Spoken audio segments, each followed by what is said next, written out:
Alright, hey everyone. Welcome back to the Gex Pro Daily Market View. First things first. Look, the macro is wobbling, but equities? They just won't admit it. I mean, you look at big truck sales. They're down hard year on year. That's the real economy talking, not just vibes. Yet, the S&P 500 just keeps grinding toward that call wall anyway. Honestly?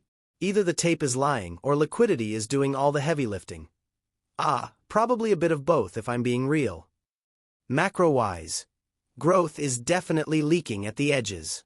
Freight, trucks, capex. It's all looking soft. Financing costs are still biting, too. Now, the administration can talk about resilience all day, but price? Price doesn't really care about the talk. Earnings season is masking it for now. Cash flows are fine, margins are holding, but this is classic late-cycle behavior. We've all seen this movie before, right? And you can see it in the sector rotation. Staples are getting bid. Utilities are firm. Healthcare is catching steady flow. That's not early-cycle optimism, guys. That's capital getting defensive without, actually ringing the alarm bell. Tech is still the weapon of choice, sure, but it's getting narrower. Nvidia is just digesting. Apple is squeezing higher. And Tesla? Well, it's holding key support, but just barely. If you check the print on Tesla near the lows, buyers show up fast, but then they just vanish. Lead indicators are next. Bonds aren't exactly panicking, but they're definitely not confirming this equity cheer. Yields are pushing up again. The long end looks heavy. Credit spreads are drifting wider. Slowly. It's not a fire yet, but there's definitely smoke. While high yield is still holding, which basically tells you risk isn't done, it's just priced a lot tighter now. Now, the metals. That was the real tell. Silver blew out. Historic speed on that move.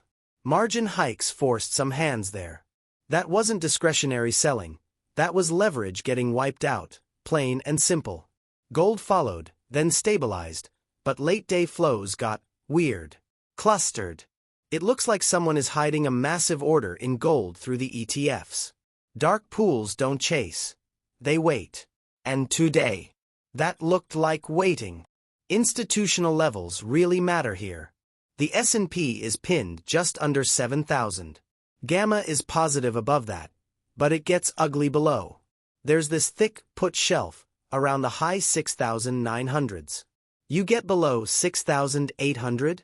Well, that's a completely different conversation. Above 7,000. Dealers just fuel it. It's mechanical. Nothing emotional about it. Crypto is another divergence.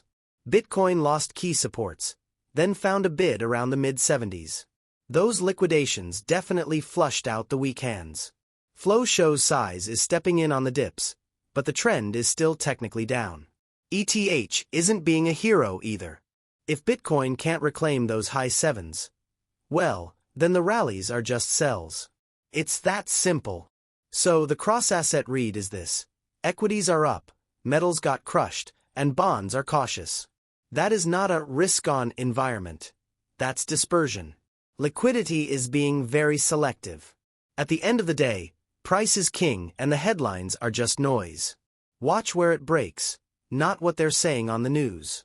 3 things to watch as we head into tomorrow. 1. S&P 500 behavior at 7,000. Do we get acceptance or a hard rejection? 2. How gold responds to any yield spike. Does it catch a bid or just fade away? And 3. BTC holding those mid-70s.